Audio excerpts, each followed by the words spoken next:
Hi, everyone. So glad you are able to join us tonight virtually,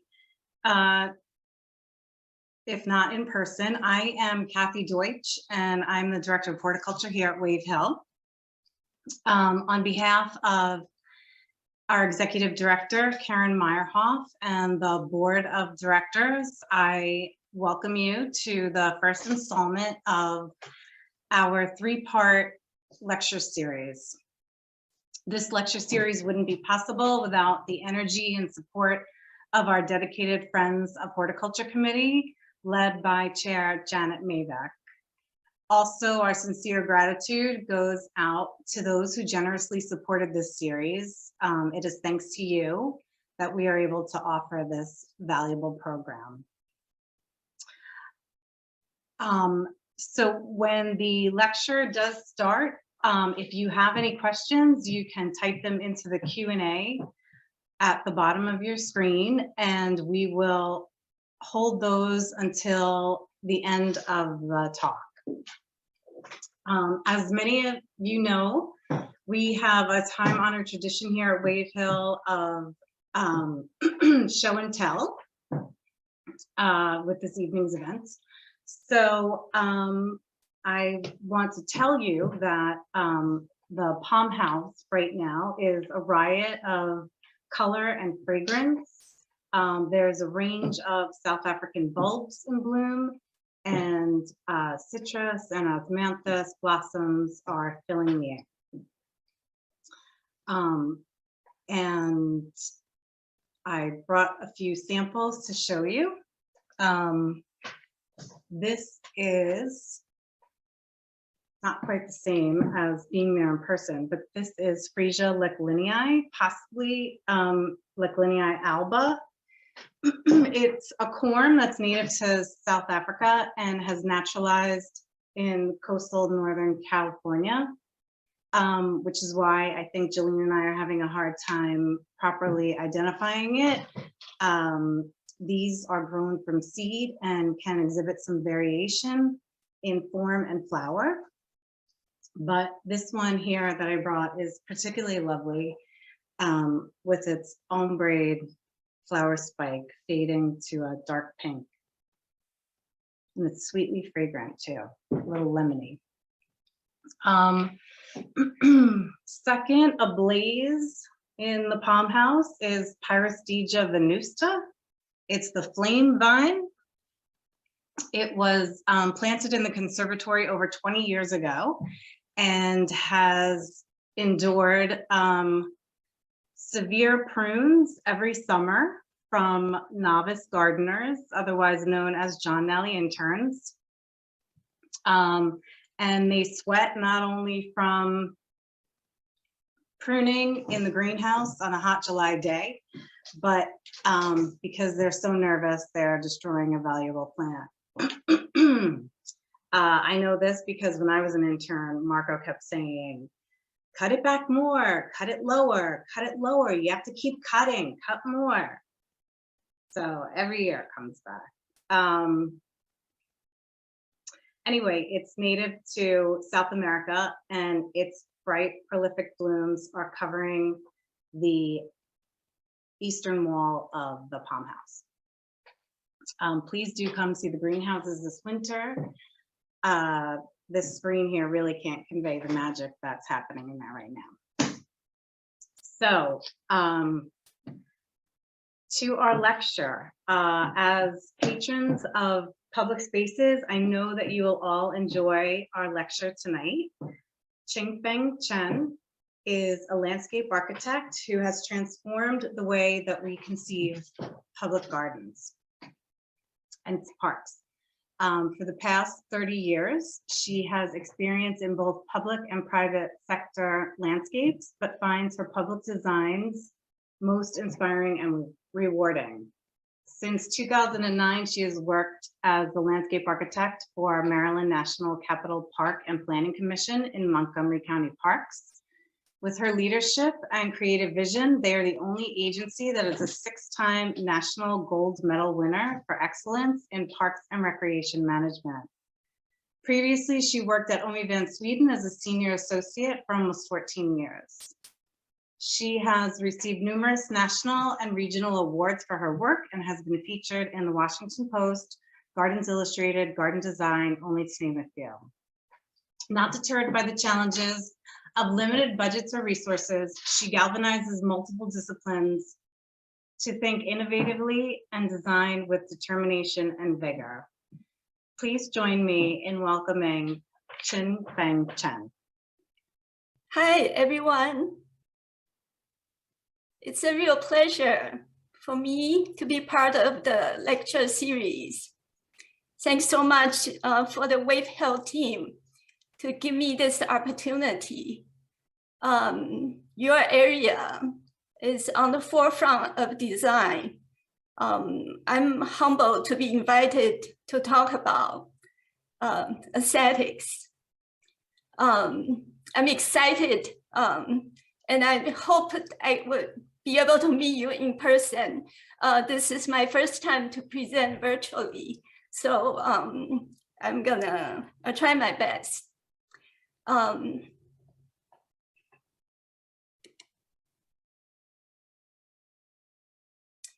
Culture and aesthetics greatly influence the way we think and how we design and experience places. The concept of beauty has different meanings in different culture and contexts. And our appreciation of beauty is subjective and personal, yet our experience and memory of places often ties to our understanding and connection with the environment. Public spaces are an important part of our culture. I love visiting New York to see wonderful public spaces. This lecture is a reflection of my thinking and exploration of how I push this design agenda in county park projects. Before working for the commission, I had the opportunity to design some very detailed and personalized landscape. And in this case, is Chicago Botanic Garden. And design for wonderful clients that has appreciation for outdoor spaces, garden, and plants. This last project is an 80-acre country estate in the Maryland Eastern Shore with a wall, enclosed garden to fence the deer out. And as much as I appreciate the garden, I often wish more people can enjoy and experience the garden. In this case, we have a couple and their gardener, 3 people, and their grown children come back every now and then. And I was always waiting to see if there's any tour that I can show the garden to people. So in 2009, when my former colleague at the Montgomery Parks encouraged me to join the team, I was excited. I was willing to give it a try. The department oversees 420 parks spanning 37,000 acres, about 1/10 of the county park property. Just to give you a sense of the funding capacity, the FY 22 to 24 capital improvement budget is less than 200 million. And that's not enough to even build the little island. So back then, we have a lot of this stormwater management facility. I call them puddles. Right plants, right place, but there's no aesthetics. It's understandable. It's just an engineered facility and with some plants sowing there. The tall plants shade out the plants around it or flop to kill the plants around it. And there's no transition on the edges. And imagine have to maintain that. And for something like this, it's very difficult to have appreciation or build relationship with the visitors. So then that doesn't work. So some of the facility just go for just one thing. In this case, pelican. However, I had the opportunity to see some really wonderful examples. In this case, it's a stormwater management facility, and it's very, it performs an ecological function while provides aesthetic experience. It's manageable, it's easy to understand. Here's another example in a bigger scale in Amsterdam.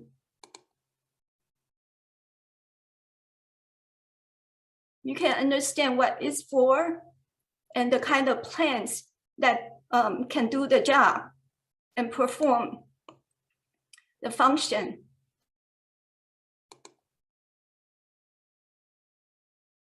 I love the different foliage color. Here's another example of a stormwater management facility that's integrated for recreation. In this case, the willow, phragmites, stormwater treatment, and the treated water as a water play. And this is what we often see around here. The water is only about a foot deep. And the kids are able to fully immerse and play in the environment. And parents as well.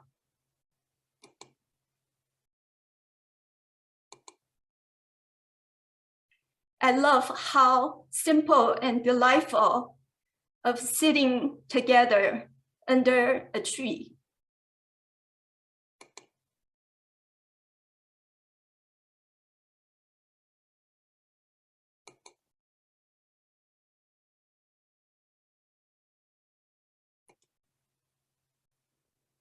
Relaxed, unpretentious experience of surrounding by nature. Just a casual walkway, the material, the transition. This is one of my favorite projects. The Railroad Nature Park near Berlin. It's an 18-hectare park on the former Tempelhof railway yard. After the station was taken out of service, nature gradually reclaimed the former tracks and station area. It's about 50 years. The station closed after World War II.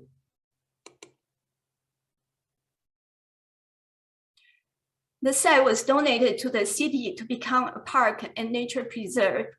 Opened in 1999, a decade before Highline. Yet it's a very different development approach, different culture, different approach. In this case, they let nature tell the story. It's a magical place to experience nature, culture, history, art, and industrial artifact, including all the graffitis. Known for its unique habitat, collection of plants, animals, and insects, many are endangered and nowhere can be found other than this very disturbed rural landscape.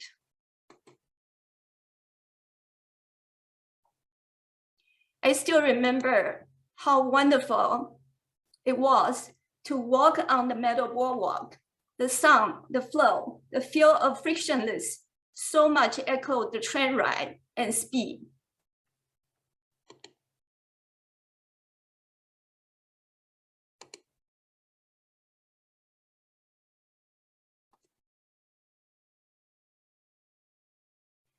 The dry grassland,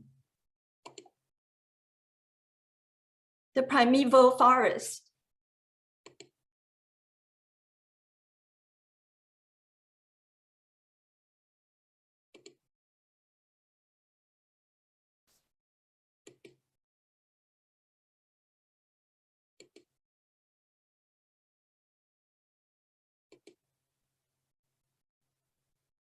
even tree removal was done in a sensitive way by doing the ring barking. My division function is to renovate existing parks or to develop new parks. And my first assignment is to do a Little Bennet Regional Park facility plan. With over 3,600 acres, Little Bennet Regional Park is regarded as one of the largest and best contiguous natural area in the county parkland. Major recreational destination. It's about 35 miles north of Washington, D.C. The 2000, however, it's considered a hidden treasure because there's not a way to formally enter the park. The 2007 master plan identified this little year-shaped 65-acre as the gateway and a day-use area to welcome the visitors.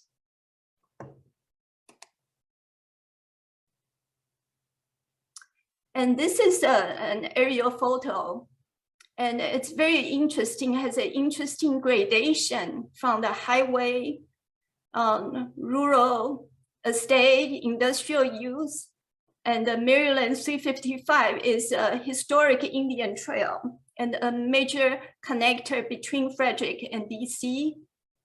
And then the open meadow, Stream Valley, and Supper's Branch is a high quality stream. And then the interior forest. The grade dropped down about 60 to 80 feet. This unique setting provides a storytelling opportunity. Oldfield Meadow is an important habitat, a cultural landscape adapted to the land, and is a beloved character of the region. These are photos taken in late June, right before the meadow was mowed.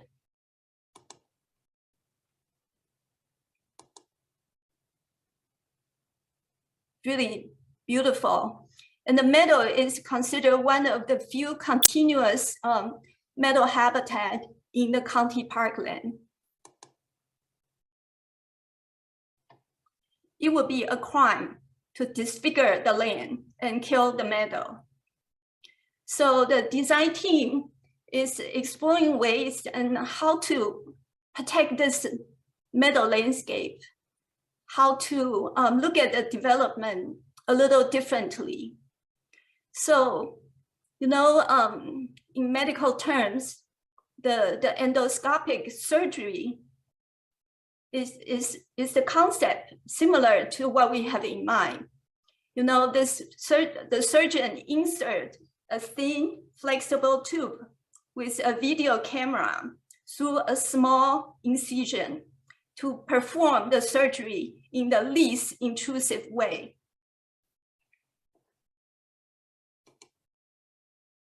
So on the left is the concept provided by the master plan. I called it the open heart surgery. You put the playground there. They even recommend a lake and the conventional parkway with trees and lawns, picnic shelter, parking everywhere, versus this approach that we come up with, something respect the gradient of the cultural and the ecological gradation, putting the vehicular activity near the road and just provide access into the landscape and allow visitors to fully immerse in the landscape. As a result, the approved facility plan have resulted in substantial reduction in development footprint, about 50%. Without going into the details, north and south entrance, hedgerow, the main road with parking, a classroom facility kind of tucked under the knoll, and people won't be able to see it until you get there. And site the play area be surrounded in this environment, provide accessible access and connection across the Suppers branch. So the artwork on the left side by the famous American painter Andrew Wyeth depicts the vision and aesthetics that we have for this project. So the phase one, while the overall project is waiting for funding, we received a state grant to implement the northern 4-acre to provide an interim entrance. However, it's part of the overall plan.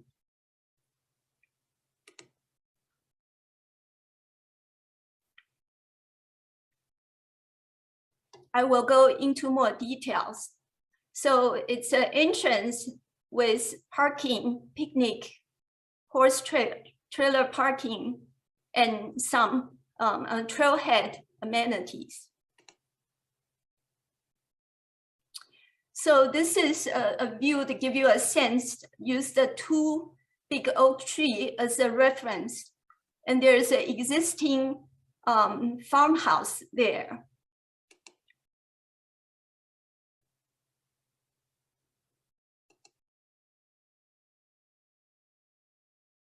And this is an aerial view. The area is pretty much run down. The building has no cultural value.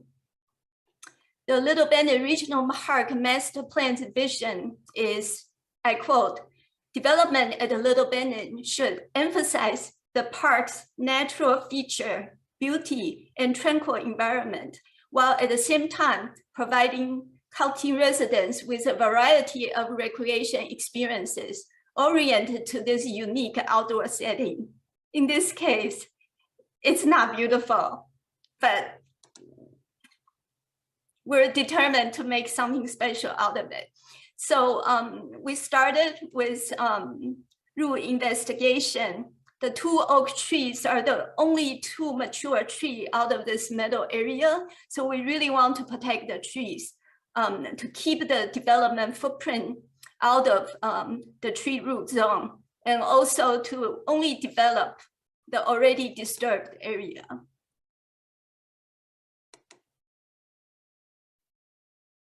So that white line delineate that edge. And this is kind of the development envelope versus the final plan. Picnic area, take shelter under the 2 oak tree. Visitor parking, because it's an interim project, we can only surface the ADA parking area, terraces, horse trailer parking, and trailhead. So While fulfilling the required program, the project attempts to provoke the rural aesthetics and highlight the site's unique ecological and agricultural heritage. The picnic area.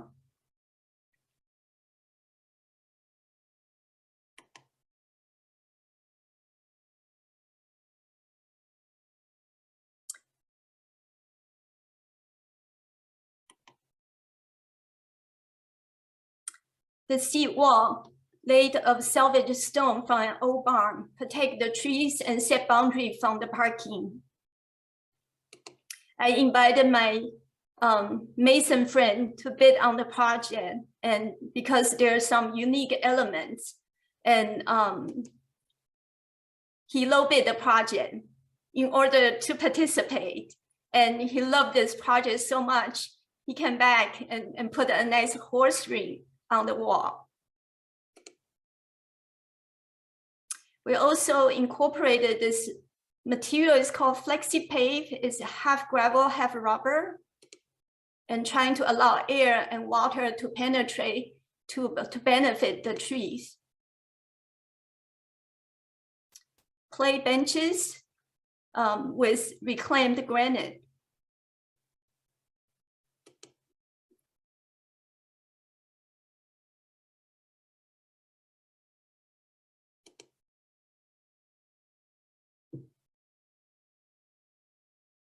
Nature play.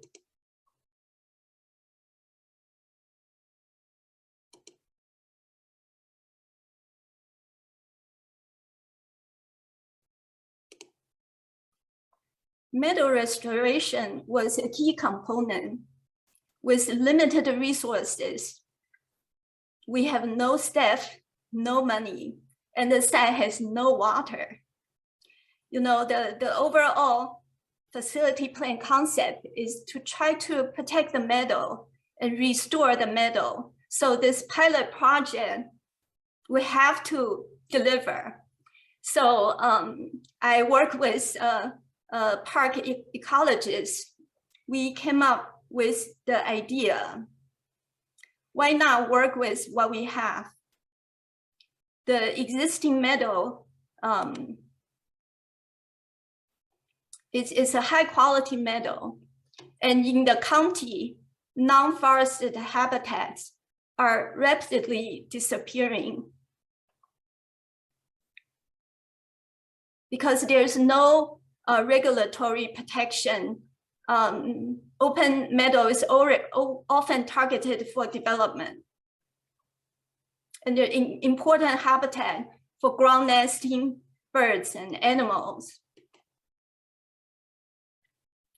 So rather than like the conventional approach, strip the meadow and topsoil and regrade and try to restore the meadow, we have come up with this idea of why not transplanting the existing meadow sod as a way of meadow restoration with the root mass, the seed bank already there.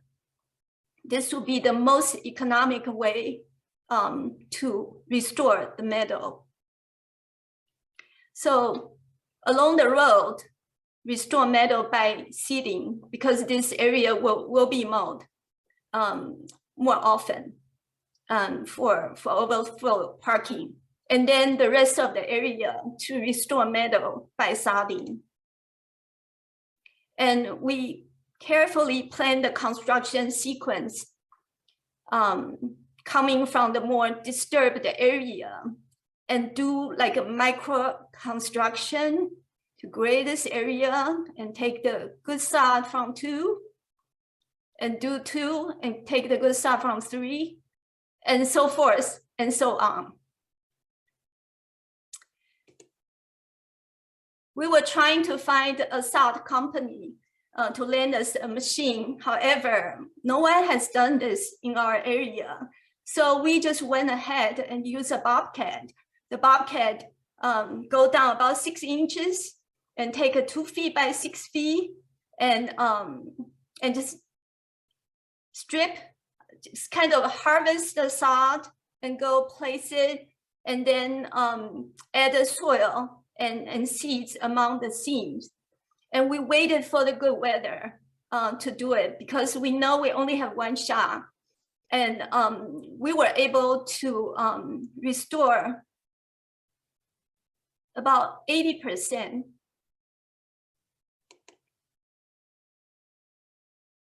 80% of the disturbed area was restored by this method.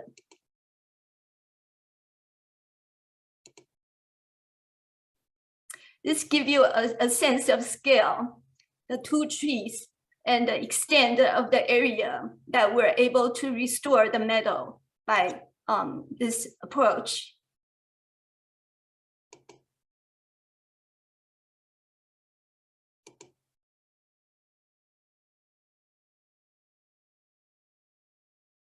The entire bioswale area. It's seamless.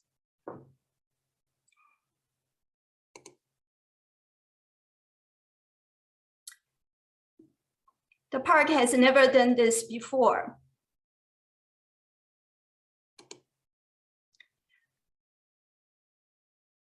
No, all we have there is the meadow, the big sky, and that's it, and the view.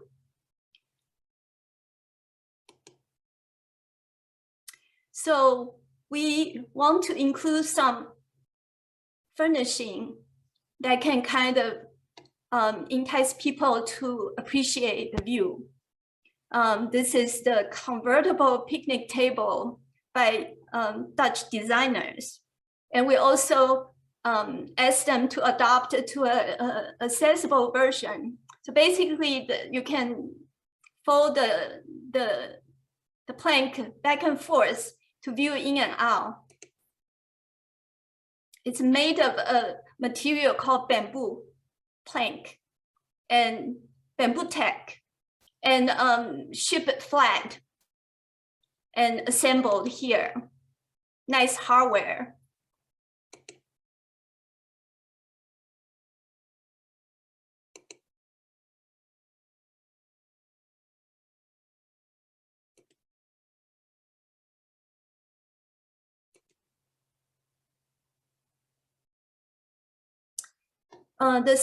The overall meadow area is currently maintained by annual mowing. And we have a farmer from Pennsylvania that come to mow and take the junk hay for mushroom farming.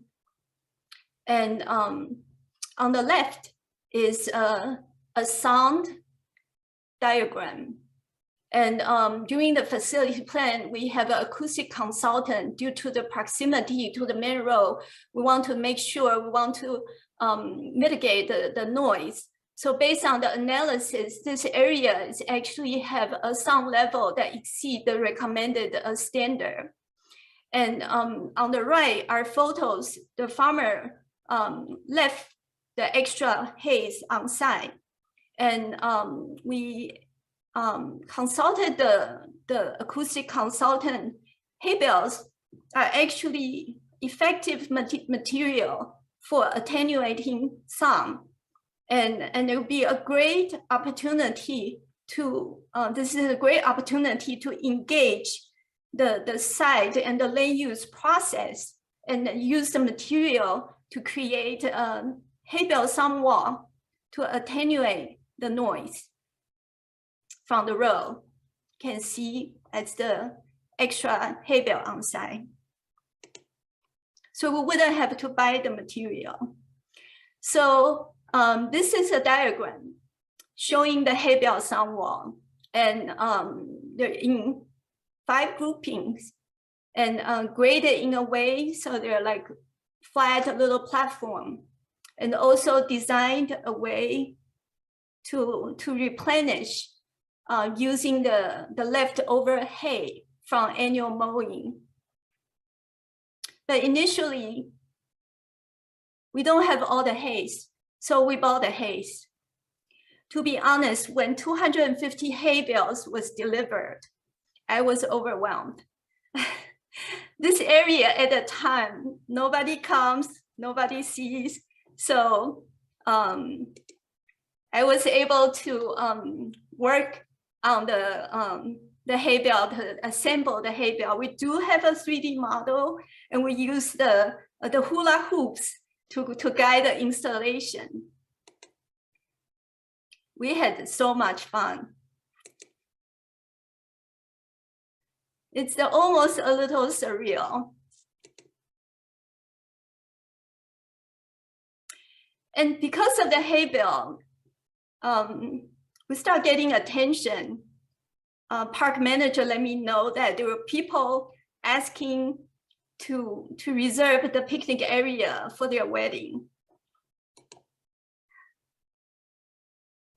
And the intent is to incorporate this process of decay and temporal possession to become part of the storytelling of the place. And this was all coordinated and agreed on. However, our park management team changed their mind. One day, they just decided about 9 months after the hay bales were there, they just decided to take everything out. I was hoping there's something to sprout from it, but I didn't get a chance. This is an aerial, 2015 aerial showing the hay bale. And this is 2019, so the hay bales are no longer there. We added an ADA accessible area for grill. So because there's not much there, and because we're trying to bring awareness to this area, when the park house was demolished, there's a clump of invasive bamboo. And we thought this is an opportunity for public art and environmental education, and partner with a local art community. It's called Highest Town Mill Art Projects. We harvest the bamboo, dry it, and we did a small solicitation. And artist Mark Parsons from your area come up with this idea. It's called Big Bird.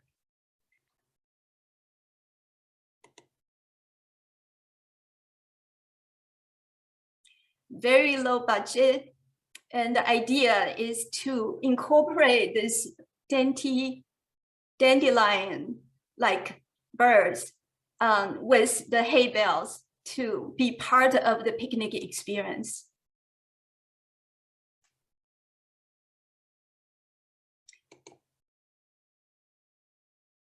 Mark was planning to install 11 birds, but at the end, it ran out of bamboo.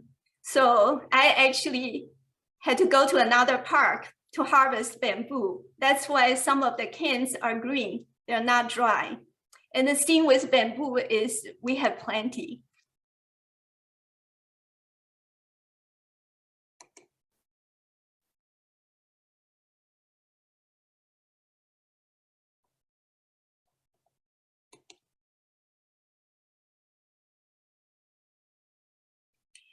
The bamboo are about 10 feet to 13 feet in diameter with a solid laminated balsa wood core.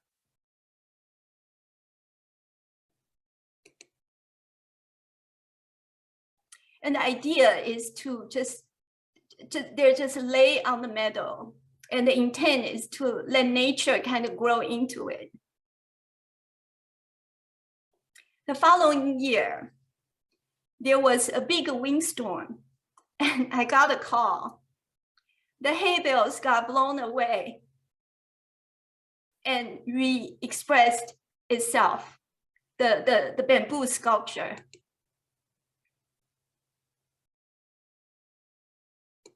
We contacted the artist, and he decided to just leave them where they are. Let them re-express themselves. And so we got some cable and tying down the bamboo and do some repair. So the artwork have a second phase.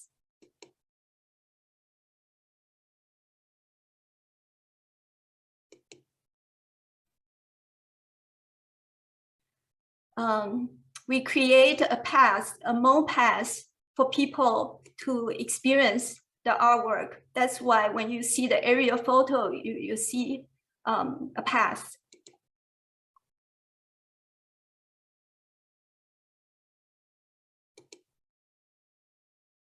This one ran 200 yards downhill and caught on the stream.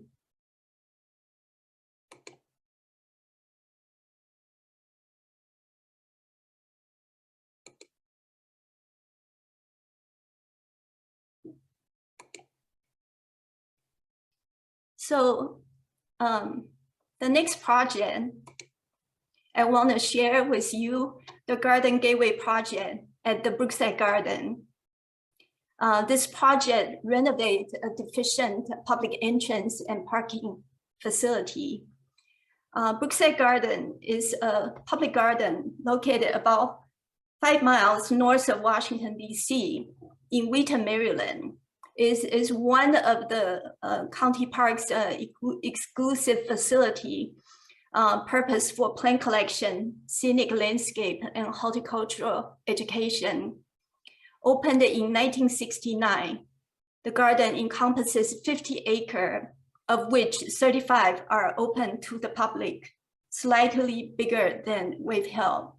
The garden is free admission and open to the public year-round. And this project implements the first 2 phases of the master plan, which seeks to reshape the garden's future. The 4-acre site runs between the woodland and the pond, connect the visitor center to its main entrance. The visitor center was built in 1989, but at the time, very little focus was put on the site and the surrounding.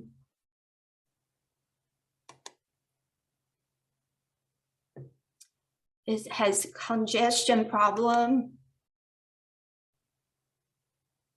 It's not accessible.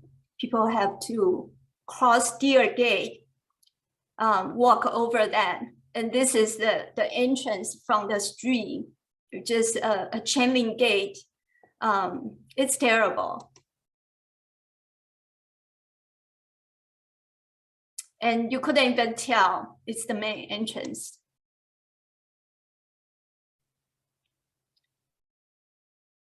Don't even know where to enter the garden. You kind of have to go through the visitor center to find the garden. The garden is behind.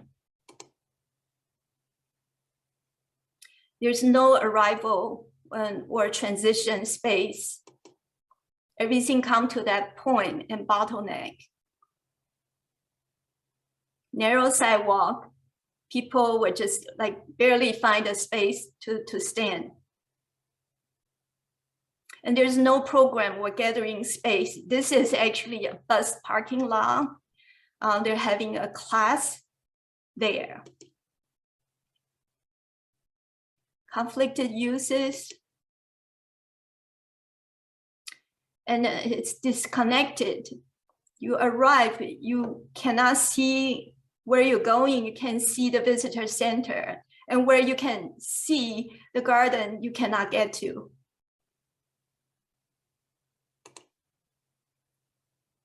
And there's no garden. So this was an engineer-led project. The consultant was fully focused on the parking lot. They're trying to fit more parking spaces. This was the plan that was ready to go to the planning board for approval. And my colleague engineer is a very good engineer. She felt very and comfortable about this plan. Look at how confusing this will be, how confusing come to this point, what to do. And there's just no, it's just all about parking. So I suggested to stop. This is an opportunity to rethink a lot, to redefine an entry, to rebuild an infrastructure, reclaim the arrival experience, renew a living system, and refresh a garden. No, the current garden, this loop and the existing loop is not connected. Provide a connection. Pedestrian connection, transition nodes, and more ways to enter the garden and experience the garden. And one of the most important concepts is part of the garden experience. The moment you turn in the garden, the experience starts. So all the 4 acre, there are opportunities for more garden. So this is the plan. The renewed vehicular and pedestrian friendly entrance include expanded parking, multi-purpose terraces, arrival terraces, boardwalk, amenities, and garden to welcome people. The increase visitor parking capacity by 40%, while also provide electrical charging, and this is the multi-purpose bus parking and gathering space, the loop circulation, and the designated drop-off and arrival area improve vehicular flow and eliminate bottlenecking, and the central lot provides option for event staging, valet parking, and snow removal operation.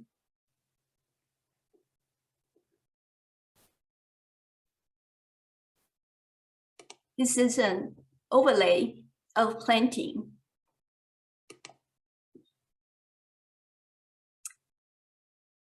The before, during construction, and after.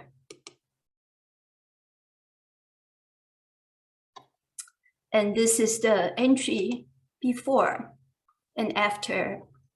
And this gatehouse is a donor-funded structure.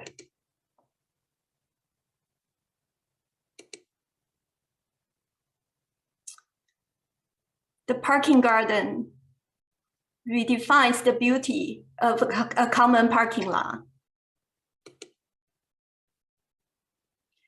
The entry court provides a safe drop-off area for people and accommodates visitor centers services.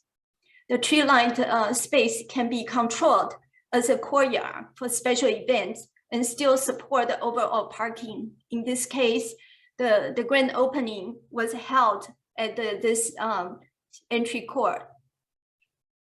Flush transition. Multi-purpose. And the South Terrace area used to just have a little walkway, 2 trees. During construction, and transformed into an outdoor reception area. The water feature delivers a soothing atmosphere, and entice children to play. Very popular for lunch, for plant sale, for gathering, day and night. The boardwalk to provide connection through the wetland area. This is black locust track system. safe and accessible connections, immerse visitors in garden spaces. This is photos showing the sequence coming from the street through the boardwalk. It's an upper and lower walkway to get to the visitor centers. The bus parking and aquatic overlook.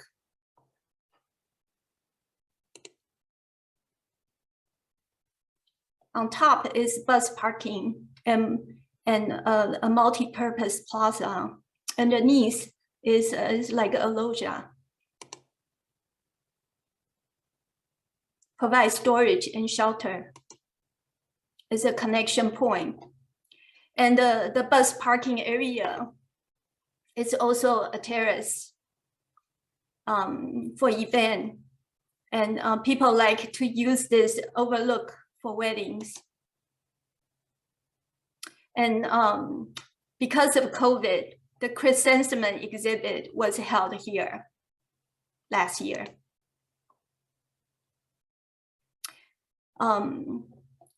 The site has offsite, the existing pond treat the offsite water. And so this project have to treat the magenta bubbled area. And this is a diagram, stormwater management diagram. Because we have very tight site, we incorporate different modes of means to treat stormwater. The orange area is uncut, so it treats itself, it's permeable paving. And the green capture runoff from the gray and itself and send the water to the blue and vice versa. So this green and gray is treated to the blue. Green and gray treated to the blue. And this is a bioswale. This is the center line is all permeable paving.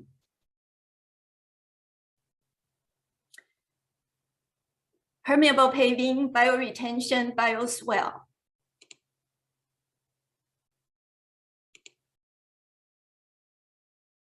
Photo was taken during the rain event. Permeable paving. And the system is called pave drain. So it's a wash gravel, number 57 stone. And because some area is on fill, so it has to have a liner to contain it. So this is a highly engineered, have a lot of underground. This is where most of the project resources was invested. But you can see everything works very well.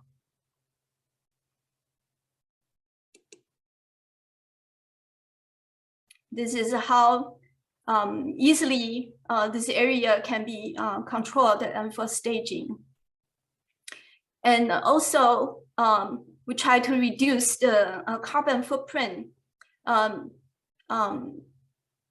We need a wall to contain the grade, to reshape the grade. Instead of building a concrete wall, we decided to repurpose the rubble from demolition. And this gabion retaining wall is 250 feet long, up to 6 feet tall. You can see the gabion wall in the background. It became an entry feature. We also repurposed the log from the garden. This is a bench and a wheel stop for bus. And during event, it's lifted and put it on the side. The open cell retaining wall.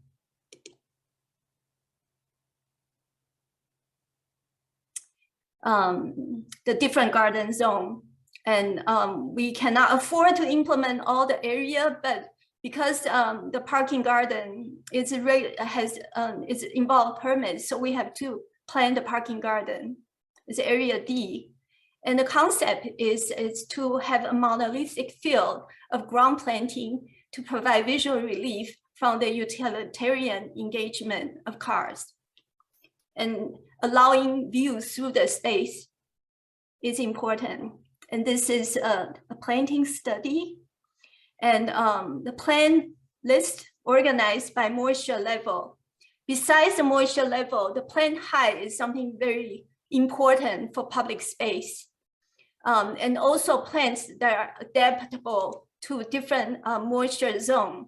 The actual bioretention area is only the blue area, but to provide a garden, we really want to provide an integrated planting. So for plants that can handle the different moisture, use those plants to transition the bioretention area. And was planted all plugs. We wanted the roots to grow together. So only a season. We planted about 20,000 plugs and 120 specimen trees. All was done in-house.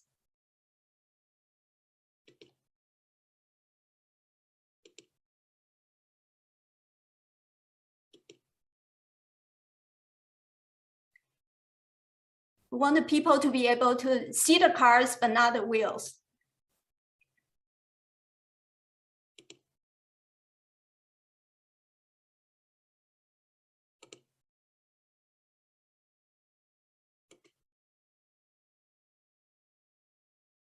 Before and after.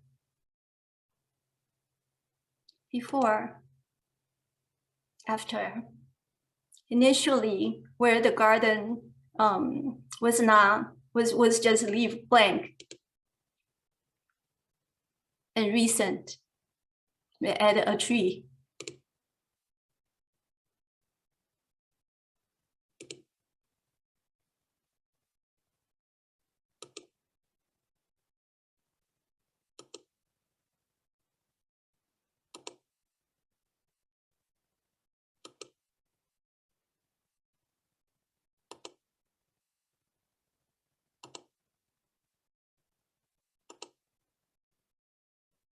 Fall, winter,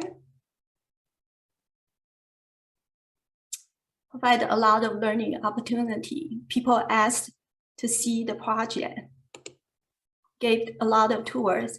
And actually, when I say doing the work in-house, the gardener led volunteers, school children, and businesses to help plant the garden, and donor sponsorship. A lot of features were realized by donation. This is the bioswale in front of the visitor center. Spring, summer, fall, and winter.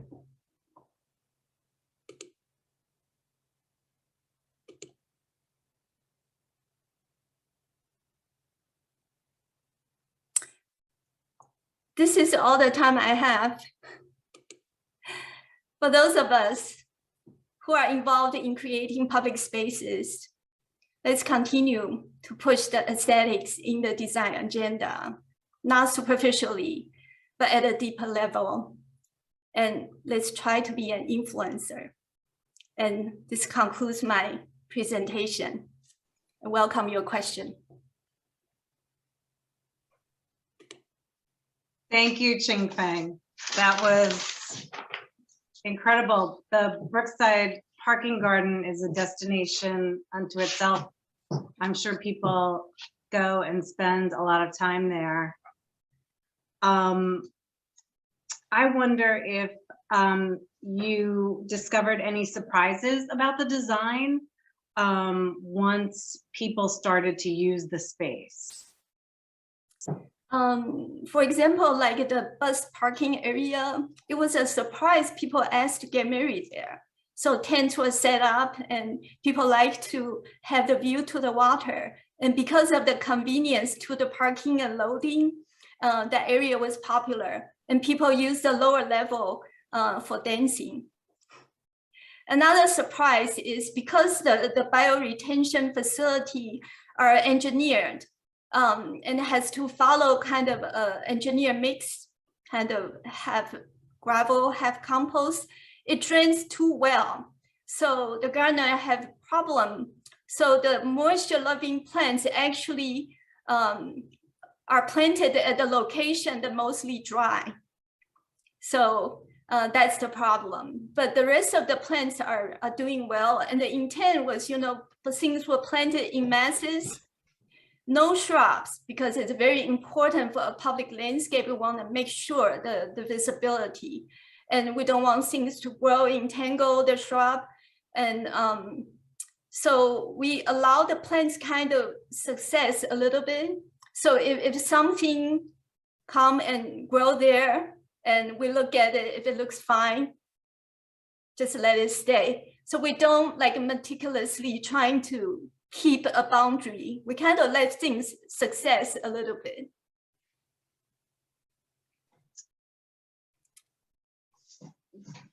That's great. We have a question from Judy. What happened to the areas where the meadow sod was stripped from? Was that area reseeded? Was the entire area that was rehabilitated covered with the harvested meadow sod? About 80% of the disturbed area were covered by the meadow sod, and the rest area were seeded. So we kind of prioritize where it's more central, where it's joining the undisturbed meadow. We try to use the meadow sod, make it seamless. And then where it's along the road, we know it's gonna be disturbed, it's gonna be eroded, and then we just use the seed. And it turned out really well. Actually, that's the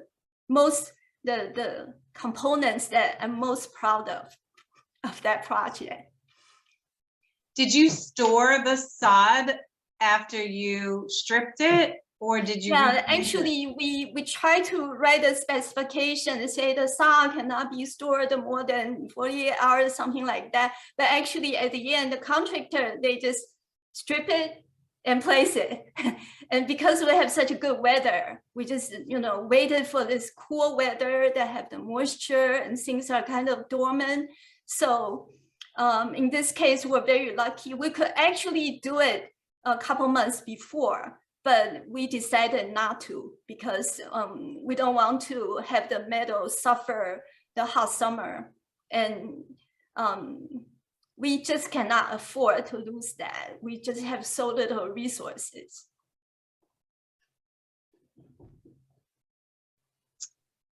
Louis asks, how much participation did you have with the donated features? I have a lot of participation.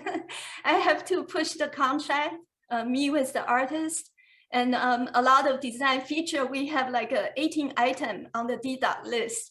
We just don't have enough money. So we're like, okay, should this go or should that go? Should we do this later or do that later? But we're very lucky. I participated in a couple fundraising events and we're able to raise enough to realize some of the important feature, like the underlook has a water feature. It was also realized.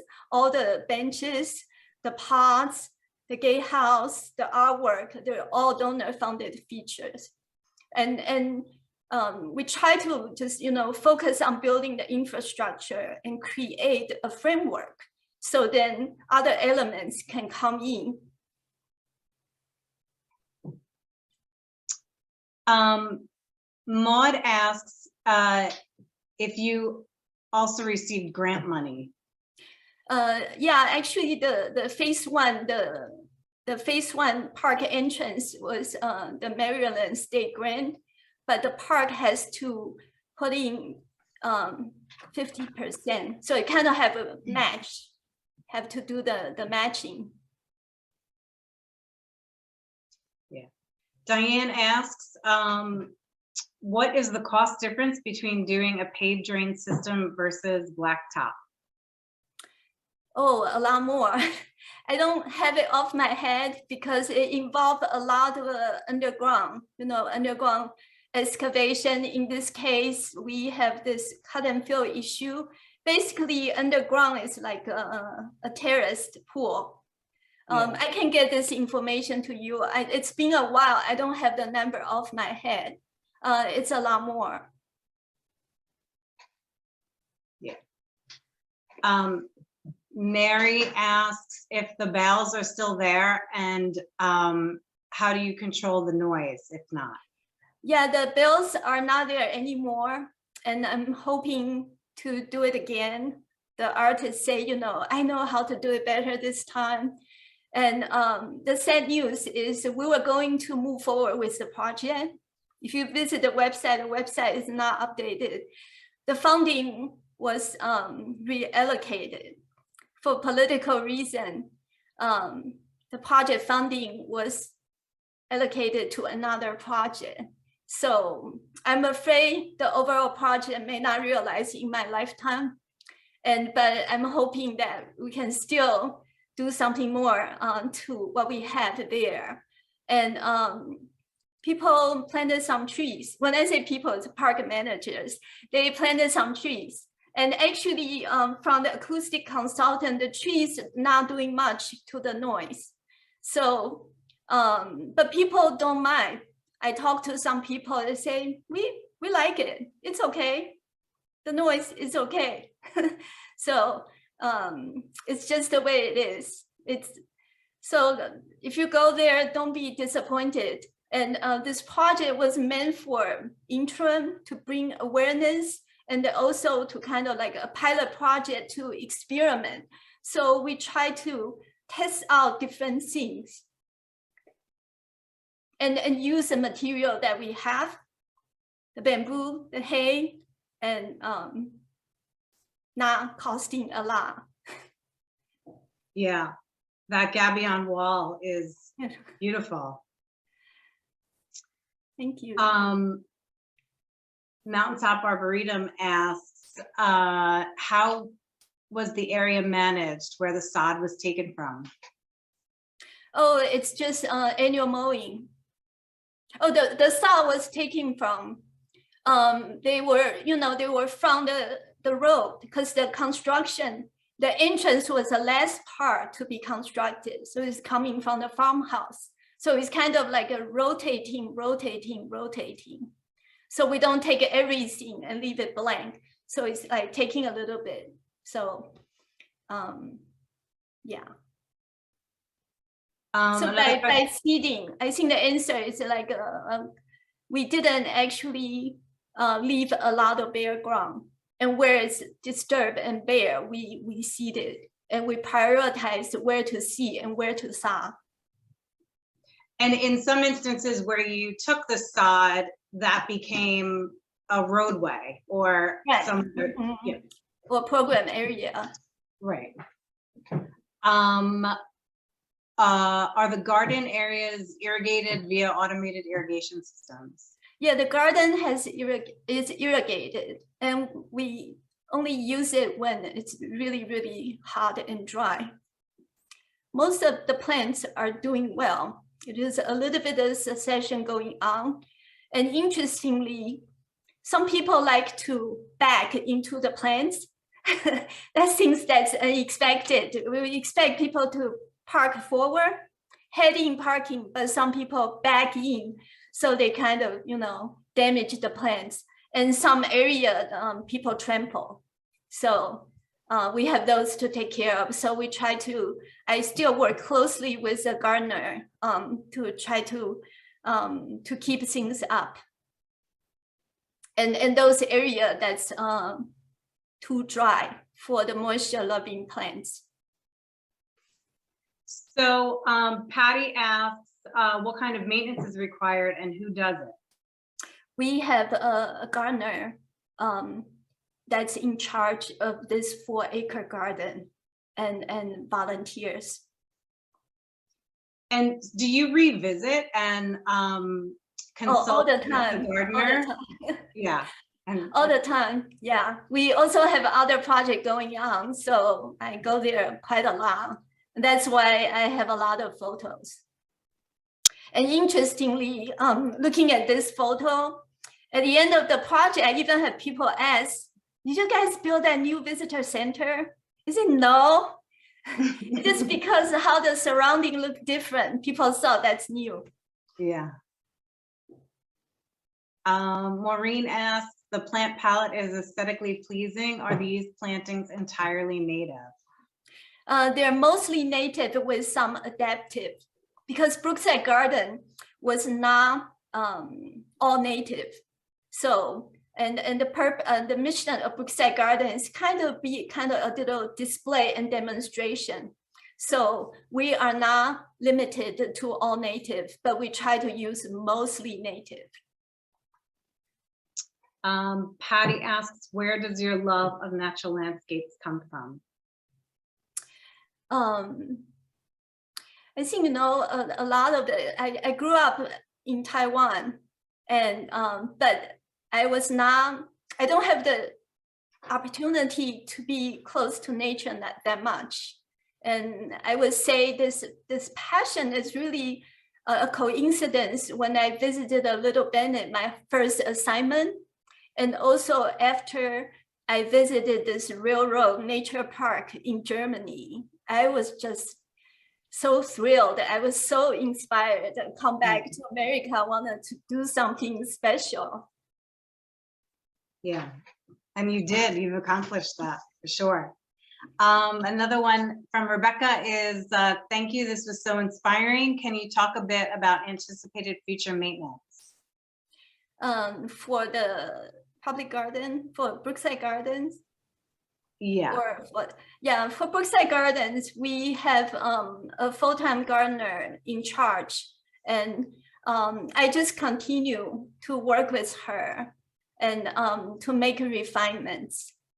And so we did lost some trees, and because it was not planted at the right time, and just kind of ongoing. And in this case, very lucky because this is a public garden and have gardeners. And we also have a Pope Farm nursery. MNC PPC have our own nursery. So we're able to kind of grow our own plants and test something out ourselves. As for the meadow, it's just annual mowing. Did you grow the plugs? No, we didn't grow the plugs initially because there's so many, we don't have that kind of capacity. Yeah. So we contract growed it, and we also work with some nursery, and they were very nice to kind of give us a discount to support the project. So we get help from, you know, all the different ways. Great. One more is from Sandra. How did you initiate and formalize the new relationships and partnerships along the way? For example, with the local farmer who mows the hay, the team who helps install the meadow sod, and the artist. Yeah, actually, we work closely with the park team. Every project we have formed a park team, and our park manager, they're there all the time. They know people there, they know the community. And the highest town meal art project is actually was brought in by the park manager. And also the farmer that's contracted to mow the hay, it's been like that for years. So there's already things going on, and always collaborate, always reach out to people to get help. And then, you know, with that collaboration, I wonder if you encountered any pushback from either current park employees when you first arrived and proposed changes to the traditional park master plan. Yeah, we had to really negotiate and nicely fought for not putting the parking lot right at the trailhead. And say, it's okay to park and walk to the trailhead. And we had to thought about that because people are just so used to parking need to be right there and need to be so convenient. And so this idea of to go there to hike, so it's okay to hike to the trailhead. This concept at the end, the park manager was like promoting this idea at the end. You won them over. Right. But then, like the hay bales, they were so worried. They were like, one day we had a meeting, 10 people were there, and they were like, we don't understand.